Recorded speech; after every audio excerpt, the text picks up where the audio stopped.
السلام علیکم ناظرین، آپ دیکھ رہے ہیں ہمارا YouTube channel Pakistan writers wing. میں ہوں آپ کا میزبان محمد عبداللہ۔ ناظرین، رمضان میں جو ہماری خلاصہ قرآن مجید کی رمضان ٹرانسمیشن ویڈیوز کا سلسلہ ہے، اسی سلسلے میں آج 12ویں پارے کا خلاصہ آپ کی خدمت میں پیش کرنا چاہتا ہوں۔ بسم اللہ الرحمن الرحیم۔ اس 12ویں پارے کا آغاز بھی سورہ ہود سے ہو رہا ہے۔ سورہ ہود جو کہ گزشتہ پارے سے اس کے اندر چلی آ رہی ہے، اس میں اللہ تعالیٰ نے اس حقیقت کا ذکر کیا کہ زمین پر چلنے والا کوئی بھی جانور، کوئی بھی جاندار ایسا نہیں ہے، کوئی چوپایا ایسا نہیں ہے جس کا رزق اللہ کے ذمے نہ ہو، اور اللہ تعالیٰ اس کے ٹھکانے کو اور اس کے پلٹنے کی جگہ کو نہ جانتے ہوں۔ یہ ساری چیزیں تفصیل کے ساتھ لوح محفوظ میں موجود ہیں۔ یہ دیکھیں کہ اللہ رب العالمین ہی جو ہے نا رازق ہیں، اور رزق دینا اس کا وعدہ ہے۔ کوشش کرنا اور اس کے لیے محنت کرنا، تگ و دو کرنا رزق کے حلال کے حصول کے لیے، یہ میری آپ کی ہم سب کی ذمہ داری ہے۔ یہاں تک کہ وہ جانوروں کو بھی رزق دیتا ہے، یہاں تک کہ وہ پتھر کے اندر موجود کیڑے کو بھی رزق دے رہا ہے، وہ حقیقی مالک ہے اس کائنات کا۔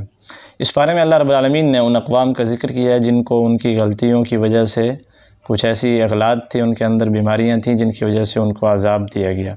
ان میں حضرت نوح علیہ السلام کی جو قوم ہے وہ بتوں کی پوجا کرتی تھی۔ حضرت نوح علیہ السلام اپنی قوم کو بتوں کی پوجا سے روکا کرتے تھے، مگر وہ باز نہیں آئے، تو ان پر، اور بلکہ انہوں نے حضرت نوح علیہ السلام کا شدید مذاق اڑایا۔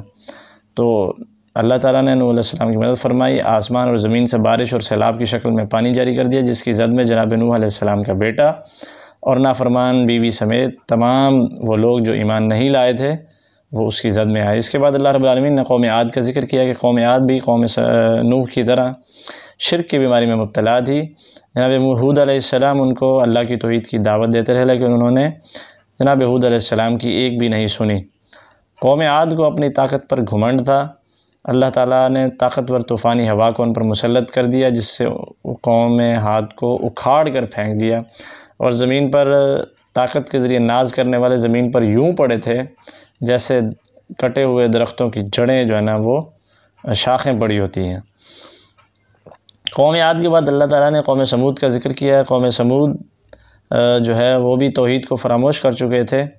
ان پر اللہ رب العالمین نے ایک نشانی ظاہر کی کہ ایک پہاڑ سے ایک اونٹنی جو ہے نا ظاہر کی، جو نکلی، اس نے نکلتے ہی بچہ جنا، تو اس کو یہ معجزہ تھا ان کے لیے۔ اس پر ایمان لانے کی بجائے انہوں نے اونٹنی کے پیروں کو کاٹ دیا۔ اس پر اللہ نے غضبناک چنگاڑ کو ان پر مسلط کیا، فرشتے نے چیخ ماری، اس چیخ کی وجہ سے ان کے دماغ پھٹ گئے۔ اسی طرح قوم لوط، ان کے اندر ایک بد جو ہے نا عادت تھی کہ وہ لوگ ہم جنس پرستی کی عادت بد کا شکار تھے۔ اللہ تعالیٰ نے قوم لوط کے پاس عذاب والے فرشتے بھیجے، ان کو حکم دیا کہ وہ بدکاروں کو اس بستی پر عذاب مسلط کریں۔ فرشتوں نے بستی کو پروں سے اٹھا کر زمین پر دے مارا، اور پھر پہاڑوں کی بارش کی گئی اور ان سے کچل دیا گیا۔ اس کے بعد قوم مدین کا ذکر ہے، جو شرک کی برائی کے اندر موجود تھے، اس کے ساتھ ساتھ ناجائز منافع خوری کرتے تھے۔ اللہ تعالیٰ نے ان پر بھی اسی طرح کی چیخ کو مسلط کیا جس طرح قوم سمود تباہ ہوئی تھی۔ اب یہ ساری جتنی باتیں ہیں، شرک، ناجائز منافع خوری، یہ عادت بد، ہم جنس پرستی، یا دیگر جو بیماریاں ہیں، تکبر، گھمنڈ، یہ ساری چیزیں ہم غور کریں، کیا ہمارے معاشرے میں تو موجود نہیں ہیں، ہم میں یا ہمارے گرد و نواح میں جس معاشرے کا ہم حصہ ہیں وہاں پر تو ایسا کوئی معاملہ نہیں ہے۔ غور کرنے کی ضرورت ہے، کیونکہ ہم بھی مختلف وباؤں اور آفات کے اندر، مختلف آزمائشوں کے اندر مبتلا ہیں۔ اس پر غور کرنے کی ضرورت ہے۔ اس کے بعد سورہ یوسف ہے۔ سورہ ہود کے بعد سورہ یوسف ہے۔ سورہ یوسف میں اللہ رب العالمین نے جناب یوسف علیہ السلام کے واقعے کو بیان کیا ہے۔ اس بارے میں کچھ واقعہ ہے، کچھ واقعہ جو اگلے بارے میں آئے گا، کہ جناب یوسف علیہ السلام نے بچپن میں خواب دیکھا تھا کہ 11 ستارے، سورج اور چاند انہیں سجدہ کر رہے ہیں۔ تو انہوں نے اپنے والد گرامی حضرت یعقوب علیہ السلام سے اپنا خواب بیان کیا، تو جناب یعقوب علیہ السلام نے فرمایا، اے بیٹے، اپنا یہ خواب اپنے بھائیوں کے سامنے بیان نہ کرنا، اس لیے کہ وہ یہ خواب سننے کے بعد تم سے حسد کرنے لگ جائیں گے، حسد کا شکار ہو جائیں گے۔ ادھر یہ معاملہ ہو رہا تھا، ادھر یوسف علیہ السلام کے سوتیلے بھائی آپس میں مشورہ کر رہے تھے کہ ہم جوان ہیں، لیکن ابا جی یعقوب علیہ السلام جناب یوسف سے ہی پیار کرتے ہیں، کیوں نہ کسی بہانے سے یوسف علیہ السلام کو بابا جان سے علیحدہ ہی کر دیا جائے۔ تو اس کے لیے انہوں نے پلاننگ کی، وہ آئے اور اکٹھے ہو کر کہا کہ آپ ہمارے ساتھ اس کو کیوں نہیں بھیجتے، ہمارا بھائی ہے یہ، تو ہم باہر جاتے ہیں، یہ باہر جائے، گھر میں رہتا ہے ہر وقت، تو یہ کھیلے کودے، یہ جو ہے نا وزٹ کرے، یہ سیر و تفریح کے لیے جائے ہمارے ساتھ، آپ اس کو بھیجیں۔ جناب یعقوب علیہ السلام نے کہا نہیں، میں اس کو تمہارے ساتھ نہیں بھیج سکتا، مجھے ڈر ہے کہ تم لوگ جاؤ گے وہاں کھیل کود میں مصروف ہو جاؤ گے تو جو ہے نا اس کو کہیں بھیڑیا نہ کھا جائے۔ لیکن انہوں نے بڑی یقین دہانی کرائی، وہ بڑے جناب پلاننگ کے ساتھ آئے تھے، جی تم نے یہ بات کرنی ہے، تم نے یہ کہنا ہے، تم نے ایسے کہنا ہے، تو منا لیں گے ایسے رل مل کے۔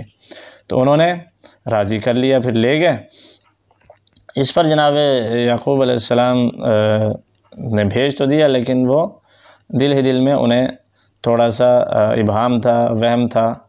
تو جناب یوسف علیہ السلام کے بھائیوں نے یوسف علیہ السلام کو وہاں جا کر کنویں میں پھینک دیا۔ شام کو گھر آ گئے روتے ہوئے اور کہا کہ جی وہ تو اس کو تو بھیڑیا کھا گیا۔ اس پر جناب یعقوب علیہ السلام نے کہا میں صبر کروں گا، اللہ کو پتہ ہے کہ حقیقت کیا ہے۔ جناب یوسف علیہ السلام جس کنویں میں موجود تھے، وہاں قافلے کا گزر ہوا، انہوں نے پانی کا جو ہے نا ڈول جو ہے نا پانی نکالنے کے لیے ڈول اندر ڈالا، تو یوسف علیہ السلام جو ہے نا اس کے ساتھ باہر آ گئے۔ تو انہوں نے دیکھا، انہوں نے یہ جو قافلہ تھا یہ مصر جا رہا تھا، انہوں نے وہاں جا کر حضرت یوسف علیہ السلام کو ایک بڑے گھرانے میں فروخت کر دیا۔ ان کی خوبصورتی اور وجاہت کو دیکھ کر گھر کے مالک جو کہ عزیز مصر تھا، بادشاہ تھا مصر کا، اس نے کہا کہ ہم یوسف علیہ السلام کو اپنا بیٹا بنا لیں گے، امید ہے ہمیں فائدہ پہنچائیں گے۔ جناب یوسف علیہ السلام جوان ہوئے تو گھر کی مالکن ان پر بری نظریں رکھنے لگی۔ ایک دن اس نے حضرت یوسف علیہ السلام کو برائی کی دعوت دی، جناب یوسف علیہ السلام نے ٹھکرا دیا۔ اس عورت نے جناب یوسف علیہ السلام پر الٹا الزام لگا دیا برائی کا، لیکن اللہ نے میں ایک بچے کو قوت گویائی عطا کی، جناب یوسف علیہ السلام کو اس الزام سے بری کرا دیا اللہ رب العالمین نے۔ عزیزہ مصر کی بیوی فتنے کا شکار تھی، اس نے جناب یوسف علیہ السلام کو مصر کی دیگر عورتوں کے ساتھ مل کر فتنے کا نشانہ بنایا چاہا، تو اللہ رب العالمین سے حضرت یوسف علیہ السلام نے پناہ مانگی کہ مجھے برائی سے بچا کر جیل میں پہنچا دے، اگر اس طرح آزاد رہنا ہے اور اس طرح مسائل کا شکار رہنا ہے تو مجھے جو یہاں ایک شیلٹر نظر آ رہا ہے، ایک جو سیف جگہ اس ایریے میں جو لگ رہی ہے، میں جیل میں چلا جاتا ہوں۔ تو وہاں جیل میں چلے گئے، تو وہاں آپ کی ملاقات قیدیوں سے ہوئی۔ 2 قیدیوں نے خواب دیکھا تو یوسف علیہ السلام کو خواب بتایا، اللہ رب العالمین نے ان کو خواب کی تعبیر سکھائی ہوئی تھی۔ ایک قیدی نے خواب دیکھا کہ وہ انگوروں کو نچوڑ رہا ہے، دوسرے قیدی نے خواب دیکھا کہ اس کے سر پر روٹیاں ہیں، اور اس کے سر پر روٹیاں جن سے پرندے جو ہے نا اس کو کھا رہے ہیں۔ حضرت یوسف علیہ السلام نے پہلے تو کہا، جب انہوں نے تعبیر پوچھی تو پہلے تو انہوں نے کہا کہ جی اللہ کی توحید پر آ جاؤ، پہلے ان کو دعوت پیش کی، پھر اس کی تعبیر بتائی کہ ایک آدمی تم میں سے بادشاہ کا ساقی بنے گا، جبکہ دوسرے کو پھانسی ہو جائے گی۔ جس آدمی نے بادشاہ کا ساقی بننا تھا اس کو جناب یوسف علیہ السلام نے کہا کہ بادشاہ کو بتلانا جیل میں ایک بے گناہ قیدی بھی پڑا ہے، لیکن آزاد ہونے والا قیدی یہ بات بھول گیا۔ جناب یوسف علیہ السلام جیل میں ہی رہے۔